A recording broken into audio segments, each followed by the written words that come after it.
Hello everyone, as you know that I am doing geography previous year questions from civil services examinations. Last class I have completed the question of 1990. Okay, so I have started from 1979.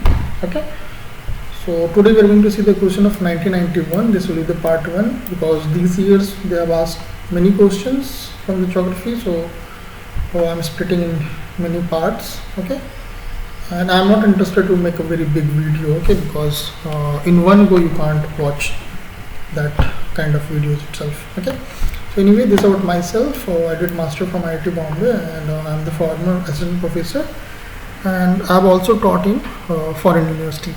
Okay, so anyway, we'll see this 1991 questions.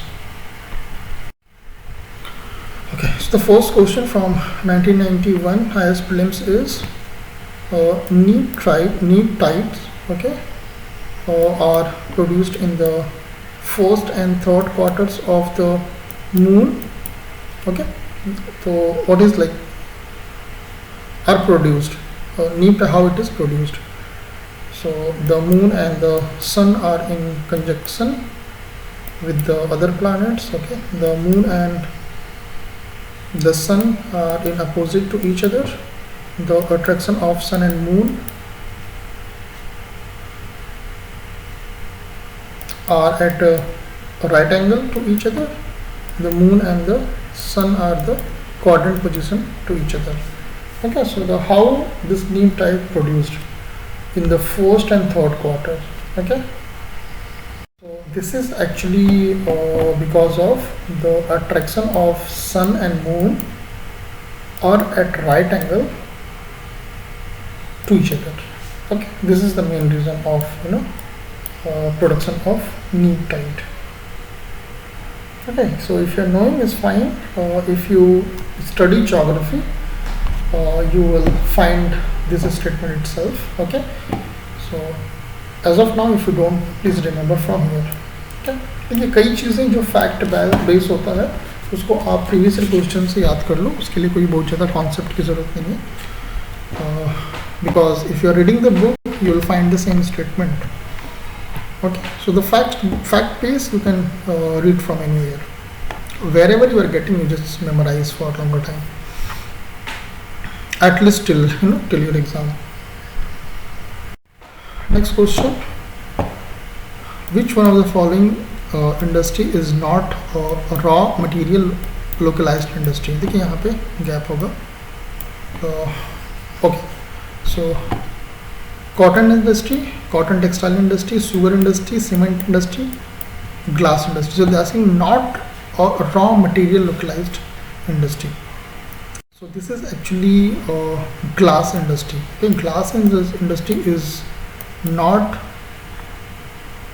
a raw material localized industry, but this all is देखिए इसमें मतलब हमें बनाने के लिए ना इसको store करना पड़ता है. जहाँ पे शुगर केन को भी लेके आना पड़ता है और फिर उसको स्टोर करते हैं, फिर धीरे धीरे उसको शुगर उसमें से निकालते हैं. सीमेंट में भी ऐसा होता है, बट ग्लास में ऐसा नहीं होता. Next, terrace cultivation is practice mostly in urban area, on slopes of mountains, on top of hills, in undulating tract. देखिए जो टेरेस कल्टीवेशन होता है, it is actually practice mostly in on slope mountains. ठीक है, आप paper वगैरह में, news वगैरह में चीज़ देखे भी होंगे, पढ़े भी होंगे, और अगर ज्योग्राफी आपने थोड़ी सी भी पढ़ी होगी वहाँ पे आपको ये मिल जाएगा. क्योंकि टेरेस वाले में क्या होता है कि पानी रुकता नहीं है. जैसे कि फॉर एग्जांपल टी जो हम प्रोड्यूस करते हैं उसमें पानी रुकना नहीं चाहिए, तो वो वैसे ही होता है ना, हिली एरिया में होता है इस काइंड ऑफ टेरेस कल्टीवेशन. पानी चाहिए भी और वो रुकना भी नहीं चाहिए, ऐसा होता है. So the answer is B. Next, density of population refers to the number of person living per square kilometer of land area, the number of person living in per kilometer of land area, the number of person living in per village, none of the above. ठीक है, अब इसको इसका answer पता होगा. It is actually A. Okay, So the density population refers to the number of person living in per square kilometer of land area. ठीक है, एक स्क्वायर किलोमीटर में जितने लोग रहते हैं उसको बोलते हैं पॉपुलेशन डेंसिटी.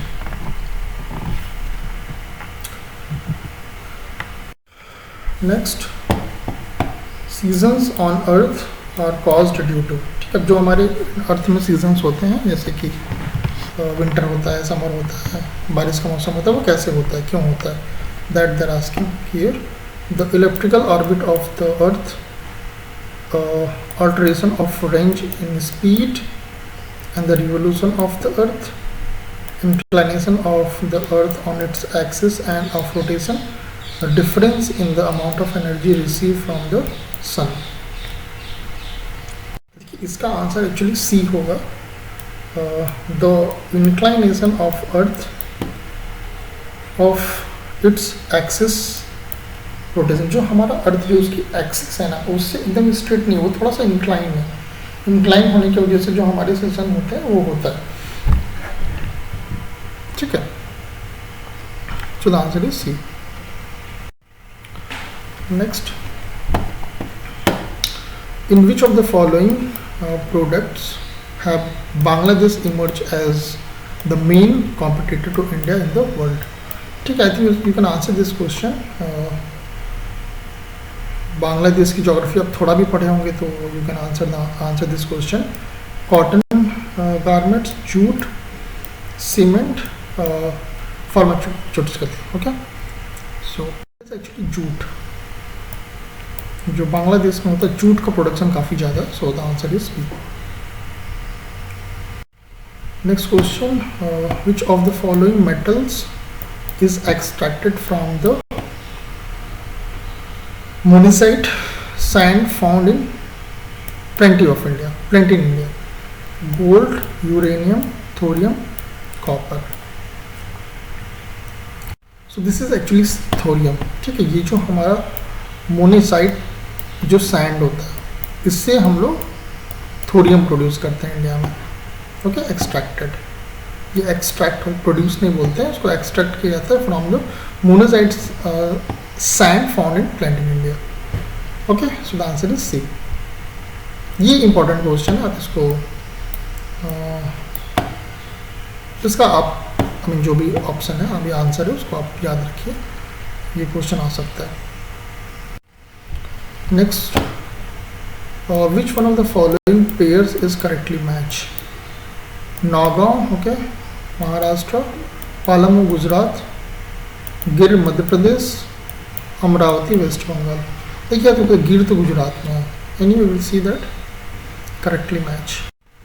इसमें देखिए जो 9 गांव है ये महाराष्ट्र, ये करेक्ट है. बट पालामा गुजरात नो, गिर मध्य प्रदेश नहीं, गुजरात में है ये. ठीक है, अमरावती आपको पता है आंध्रा में है, वेस्ट बंगाल में नहीं होगा. ओके, द आंसर इज ए. ये उस टाइम का क्वेश्चन है. उस टाइम पे अमरावती वॉज, अभी भी आंध्रा का ही पार्ट है, बट अभी प्रेजेंट टाइम में क्या हो गया है कि जब से तेलंगाना अलग हुआ है तो Amaravati is the new capital of Andhra Pradesh. ठीक है, अभी भी हैदराबाद ही है, बट आई थिंक 10 ईयर जब अलग हुआ था तो ये हुआ था कि 10 साल तक हैदराबादी दोनों का कॉमन कैपिटल होगा, और फिर उसके बाद आंध्रा का बट जो main capital will be the, after 10 year they will shift the capital from Hyderabad to Amaravati. उसके बाद से ये अमरावती जब तेलंगाना बनने के बाद से काफ़ी फेमस हो गया. ठीक है, यहाँ पे काफ़ी मतलब डेवलपमेंट वाला काम हो रहा है, नई नई यूनिवर्सिटीज़ खुल रही हैं. ऑब्वियसली ना पार्लियामेंट रहेगा आंध्रा का, उनकी पूरी जो गवर्नमेंट होगी वहीं से चलेगी. So that's why I mean the Amaravati is like famous now. Okay, so the answer is next, metal extracted location of site. ठीक है, copper, uranium, nickel, lead. Jaduguda, Jhawar, Malanjkhand, okay, Sukinda. So we have to match like ये जो भी चीज़ें हैं कहाँ से extract होता है. देखिए जो कॉपर है ये एक्सट्रैक्ट होता है मलन खांड से, यूरेनियम जो हमारा निकल जाता है जाडूगुडो, निकल जो निकलता है ये हमारा निकलता है झावड़ से, और लेड जो बचा हमारा Sukinda. Okay, so the answer is C. देखिए ये एकदम फैक्ट वाले क्वेश्चन होते हैं, अगर आपको पता है तो अच्छी बात है, नहीं पता है तो you just memorize from here, क्योंकि आप ऐसे बुक लेके सोचोगे कि हम सारी साइट्स एक ही बार रट लेंगे, ऐसा होता नहीं है। वो फिर कंफ्यूजन हो जाता है कि अरे यार वो यूरेनियम कहाँ से निकलता है, निकल कहाँ से निकलता है। बट जब ऐसे आप क्वेश्चंस के थ्रू याद करते हो तो वो फिर काफ़ी टाइम तक रहता है। देखिए मैच लिस्ट में हमें सारा जानने की ज़रूरत नहीं है, अगर आप 2 भी जानते हो तो 99% केस में आपको आंसर मिल जाएगा। ठीक है, 1% में कई बार 3 की ज़रूरत पड़ती है, कई बार 1 से भी आ जाता है। Okay, so the answer is, अगर उसको कॉम्प्लिकेटेड बनना है तो चारों डिफरेंट कर देगा। ठीक है, बट उसको थोड़ा सा मॉडरेट रखिएगा कि 2 थोड़ा मॉडरेट रखते हैं तो 2 से आंसर आपको मिल जाएगा। Next question again match list, fodder, compost, food crop, edible oil, groundnut oil. Okay, manure, jower, linseed oil, straw. ठीक है, यहाँ पे कुछ I think there is missing, 2 option missing है। ठीक है, हमें उससे मतलब नहीं है, विल सी द, अच्छा इसमें इस वाले में दिया हुआ है एनीवे। ओके, ठीक है, देखिए जो फूडर होता है it is from straw, compost होता है इट इज़ फ्रॉम मैन्योर,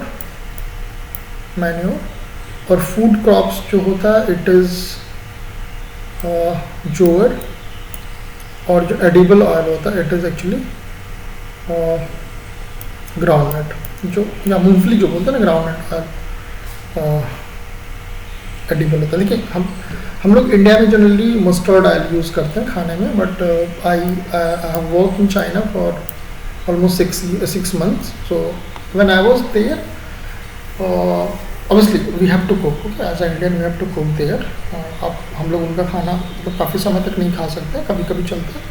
तो जैसे मैं वहाँ पे गया मार्केट में मस्टर्ड ऑयल लेने के लिए, because we can not oil वगैरह लेके हम लोग फ्लाइट में ट्रैवल नहीं कर सकते, so I have not bring the mustard oil. मुझे लगा कि ये तो मिल ही जाएगा वहाँ पे। जब मैं उनके सुपर मार्केट में गया तो I was not able to get mustard oil. किस चीज़ का ऑयल मिल रहा था, इट वॉज ग्राउंडनट ओनली, मूंगफली की तेल वहाँ पे मिल रहे थे, और वो लोग उसी से ही पकाते हैं। तो मैं भी उसको लेके आया and I was using this groundnut oil. ठीक है, तो ये एक्चुअली एडिबल होता है, इसको चाइना में काफ़ी ज़्यादा इसको खाया जाता है, और मैं भी I have use that this oil very extensive you can say intensive way. So the edible oil is the groundnut oil। ठीक है, हमारे इंडिया में यूज़ होता है बट बहुत कम होता है, क्योंकि काफ़ी ज़्यादा प्रोडक्शन कम है मूंगफली का, तो इसका जो ऑयल भी होता है काफ़ी महंगा आता है।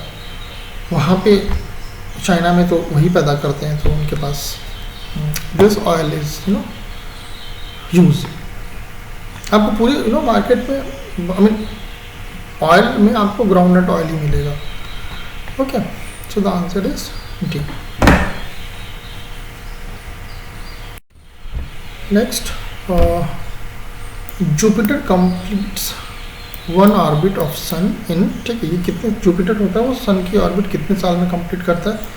13 year, 12 year, 16 year, 10 year. So Jupiter जो होता है ये सन का 12 साल में पूरा करता है, 12 year. Okay, so the answer is, वो उतना दूर है ना, लाइक काफ़ी दूर है हमारा ये क्या बोलते हैं सन से, इस वजह से उसको इतना टाइम लगता है। Next question, in his works Kalidas exhibits a particular leaning towards the worship of Vishnu, Shiva, Durga, Ganesh. देखिए ये हिस्ट्री का क्वेश्चन है, यहाँ पे आ गया। देखिए मैंने जहाँ से भी क्वेश्चंस उठाए वहाँ पे दिया हुआ है, तो मैं कुछ कर नहीं सकता हूँ। चूँकि दिया हुआ है तो मैंने डाल दिया कि हटाने का मतलब नहीं है, आपकी हिस्ट्री का भी क्वेश्चन हो जाएगा। ठीक है, एनीवे मैं हिस्ट्री का भी कर रहा हूँ, that doesn't matter, but don't think like इसको पता नहीं है, ये हिस्ट्री का भी क्वेश्चन डाल दिया इसमें, ऐसा नहीं है। I know that, but since this question is given with that, so I am putting here. Okay, तो इसका आंसर होगा सी। ठीक है, आपका इसी बहाने हिस्ट्री का भी क्वेश्चन हो जाएगा। So in his work Kalidas exhibit a particular leaning towards the worship of Durga. Okay, so the answer is C. Next question. Barkhan is a crescent shaped sand dune, depositional bar separated by water from the coast, dark colored fine green rock, glacial erosion feature. देखिए barchan is nothing but it's a crescent shaped sand dune, it's a crescent shaped sand dune, so the answer is A. Next question, the continental shelf surrounded the Indian coast is widest off the Hooghly coast, Coromandel coast, Konkan coast, south Gujarat coast. Continental shelf, okay, continental shelf surrounding the Indian coast is widest off Konkan coast. ठीक है, widest off Konkan. देखिए मैं आपको इसके बारे में थोड़ा सा बताता हूँ। जो हमारा जैसे जो इंडिया है, ठीक है, इंडिया जैसे आप देखोगे जो साउथ अफ्रीका है, साउथ अफ्रीका जो मेडागास्कर आप देखो ना थोड़ा सा टूट के निकला हुआ है, तो जब भी इनिशियल में जब हमारा अर्थ बना था तो जो इंडियन प्लेट जो it was attach with that south Africa, African जो कंटिनेंट है उससे, ठीक है, फिर वहाँ से वो निकल के वहाँ से निकला और फिर रशियन प्लेट की तरफ में मूव करना शुरू किया। ठीक है, फिर ना कई लाख साल तक वो मूव करता रहा, फिर जाके वो रसियन प्लेट से टकराया। ठीक है, तो जब वो रसियन प्लेट से टकराया तो जो हमारा कैसे द महाराष्ट्र जो कोंकण कोस्ट पूरा का पूरा है, ठीक है, जब टकराने के बाद में जैसे उसको झटका लगा तो जो इंडियन प्लेट का जो कोंकण कोस्ट लगा वो टूट गया, टूट के वो समंदर के अंदर चला गया। ठीक है, तो आप देखोगे कि इट्स लाइक वो डीप है ऐसा। जैसे अगर आप आप ईस्टर्न कोस्ट में जाओगे, ईस्टर्न कोस्ट में आपको वैसा नहीं मिलेगा, आपको क्लीन। मैं सिर्फ चेन्नई बीच गया हूँ। ठीक है, तो आप जैसे देखो तो उसकी लैंड आप देखोगे कि सीधा सीधा जाओगे और you'll find the sea, but Konkan coast वगैरह में नहीं है। वहाँ पे क्या है, जो हमारा लैंड है वो समुद्र के अंदर गया हुआ है, वो एक्चुअली में हुआ क्या था, वो ब्रेक हो गया है। ठीक है, और वो ब्रेक होने की वजह से हमारा ये जो वेस्टर्न घाट वगैरह पूरा का पूरा बना हुआ है। ठीक है, तो वेस्टर्न घाट बनने का रीज़न क्या है, वो ऐसा नहीं है कि थोड़ा सा सोचने वाली भी बात है ना कि यार यहाँ पे ऐसा कैसे उठा मतलब पहाड़ी कैसे आ गई, वो एक्चुअली में पहाड़ी है ही नहीं। ठीक है, वो जो इंडियन प्लेट रशियन प्लेट से टकराने के बाद टूटा है, फिर उसका टूटा हुआ पार्ट समंदर में चला गया, फिर जो टूटने के बाद जो हमारा जो बचा हुआ है वो that is it become up, that is nothing but is the whole western ghat जो बोलते हैं हम लोग। ठीक है, okay, so that's why this question is the continental shelf surrounding the Indian coast is widest off Konkan coast. ठीक है, ये मतलब ये वेस्टर्न घाट है पूरा उसमें ही मिलता है। ठीक है, और आपको एक और एग्जांपल दे दूंगा, जैसे कि आप अगर ईस्टर्न कोस्ट पे जाओगे तो यू विल नॉट फाइंड आपको एक चैन नहीं मिलेगी उसकी, ईस्टर्न घाट आपको मिलेगा लेकिन ब्रेक करके मिलेगा। ठीक है, वो लेकिन आप वेस्टर्न घाट देखोगे पूरा आपको केरला से उठाए हुए वो आप गुजरात तक जाओगे वहाँ तक आपको वेस्टर्न घाट मिलता है। ठीक है, पूरा एक पूरी चैन ही है पहाड़ी की। वो that is the reason of after when the Indian plate has hit with the Russian plate, so that part actually breaks and the land went inside the sea, and the the rest you can say the land it looked like a Western Ghat. ठीक है, अगर वो टूटा नहीं होता तो हो सकता है कि इंडिया का जो एरिया है वो और ज़्यादा होता है, जो क्योंकि वो अंदर गया हुआ है, वो टूटा नहीं होता, तो we can say that like जो अभी हमारा शेप है ना नीचे की तरफ में नैरो हो जाता, वैसा नहीं होता, वो थोड़ा और स्प्रेड रहता, फैला रहता. ठीक है, केरला वाला जो रीजन है, महाराष्ट्र का जो रीजन है इधर, वो काफ़ी और आगे की तरफ में होता. ठीक है, और भी स्टेट्स होते हैं, बट ऐसा नहीं हो सकता था क्योंकि वो लड़ने के बाद वो टूट गया था. Okay. So anyway, if when you study the geography, you will study these things.